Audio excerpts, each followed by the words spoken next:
Hello, everybody. Welcome to Laurel Ranch. I am Sean. Appreciate you guys joining us today. I wanted to give a quick update on some things that we've been doing, and then some things that we're getting ready to do, just kind of keep everybody up to speed. So some of the things that we've been talking about, and we actually did them. And again, I'm really bad about videoing while I'm doing it. Just, man, it feels so cumbersome, but at least I can talk through it after the fact. So let me turn the camera around. Okay, so first thing, this was the stall that we built that was a dual stall. We could split in half. We used it for the goats when they have babies. We can make it a big 12 by 12 stall, split it into two smaller stalls. We also use it for brooders for the chickens. So we moved our meat chickens out, and so now we just have our egg layers in here. And so we took out the center, and you can see now they have a lot of room. These guys are about ready to leave. They're going to be moving out of this brooder tonight into the chickshaw that we built. So we'll have a separate video on that. I'm sure that will be a great adventure. But one thing that I talked about was we had kind of some makeshift panels we were laying on top of here to keep the birds protected from the cats and things like that. But it's just a pain to walk in here and do their water and everything. So what we did was we just covered this whole room with chicken wire. And you can see on top there's chicken wire, even on the front. And these doors on the front used to be half doors, and we had to make them full doors with chicken wire. But so essentially just enclose this whole room. You know, less expensive than building a whole room. And I wanted them to have plenty of ventilation. Since this is a multi-purpose stall, the chickens can stay warm with a heat plate.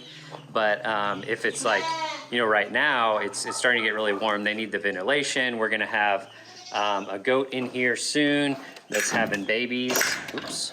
And so I want them to have nice and cool. So the chicken wire allowed for that, but allowed for right now, the chickens to have a contained place when they're getting ready to come out of the brooder. And you can see they've jumped up here and they're, you know, ready to start flying and living a good life outside. And it makes it a whole lot easier for us to get in and do stuff and work around as well. So excited that we got this done. This was a big part of it done by Cade, and then helped him finish out last weekend. Okay, so then the other thing we talked about doing was moving the boy goats out of this pen that we had and utilizing the cattle panels better rather than having utility panels with cattle panels on the inside so we could keep a cow and goats in. We wanted to move the goats out, especially since Smokey here is getting ready to go off to the processor, and future beef cows we are not gonna have contained. We're gonna have a better method now that we know a lot more. We're gonna have a better method where they can have plenty of pasture to roam.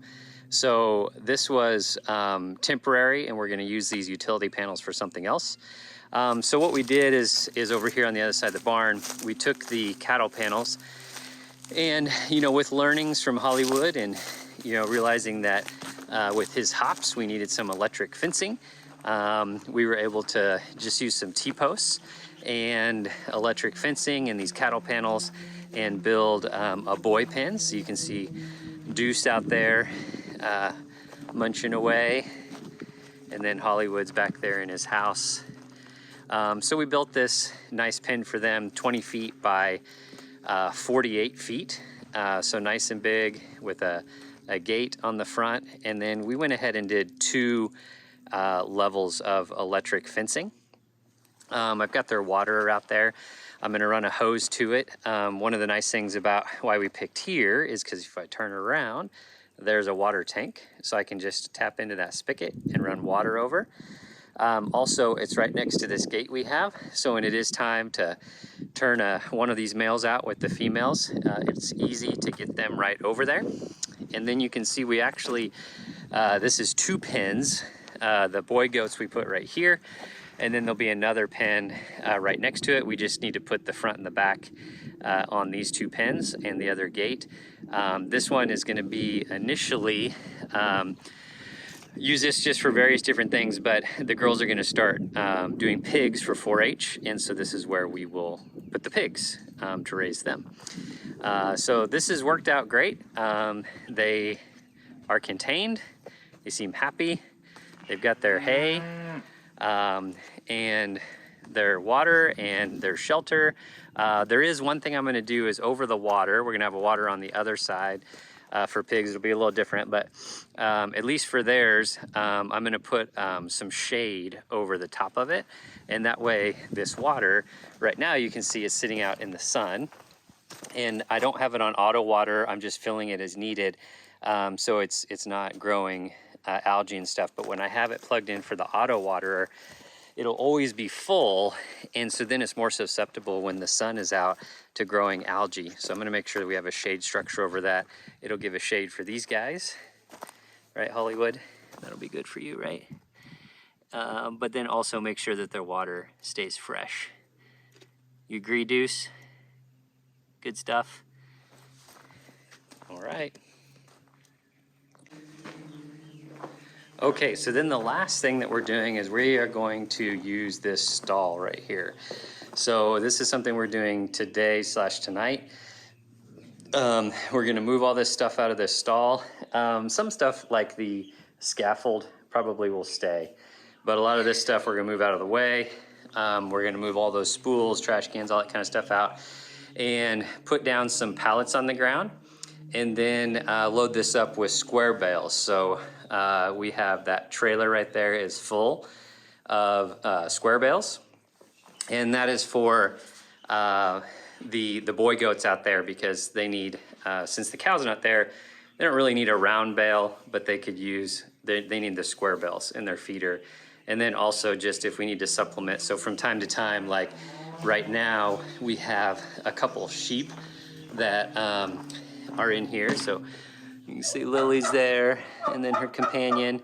And these two sheep just had some, it looked like an eye infection, and so we just separated them from the herd and have been treating their eyes, and now they actually look almost perfect. So they're probably about ready to go back out with the herd. But you can see there's a hay feeder over here. So from time to time when we have to do things like that, or you know, mom gives birth and we got to put her in the birthing stall, we need hay. So that's why we got the square bales. We just don't always need the big round bales. We still have the round bale out there for the goats as they need it, but the grass has been great with the crop, or with the rotations so far. So really haven't had to tap into, they haven't been eating a lot of this, but sometimes, you know, at night, if they're pinned up here because of predators and stuff, then, you know, it gives them something to munch on. So that's the big thing that we'll do here, is clean this out, start making use of this as a place to store hay.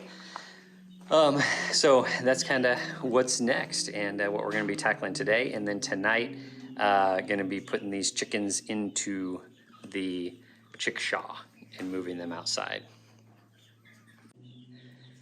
Okay, so that's the update for today. Appreciate you guys tuning in and just staying in touch with us on what's going on here at Laurel Ranch and on the farm. Really excited about what we're doing incrementally. I think I get too excited and I want to do too much at once, and I got to remember I just got to take it one step at a time, and just do the very next thing that's going to lead to something else. And it may take, you know, years and a lot longer than I want it to take, but it'll happen eventually.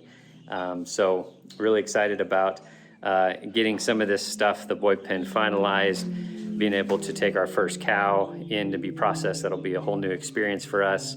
Getting ready to have more baby goats, starting our sheep herd. There's a lot of things I'm really excited about. But you know, a lot of this stuff on the farm, it takes time, right? You do something now, you invest time now, and you see the results later on in life. So definitely requires patience. Anyways, appreciate you guys tuning in. Thanks for checking us out at Laurel Ranch if it's your first time. If you haven't done so, make sure you subscribe to the channel so you don't miss out on our progress and everything that we're doing here. And if you like these videos, just put a little like sign, a little thumbs up, I think it is down there. But until next time, this is Sean at Laurel Ranch. Appreciate you guys.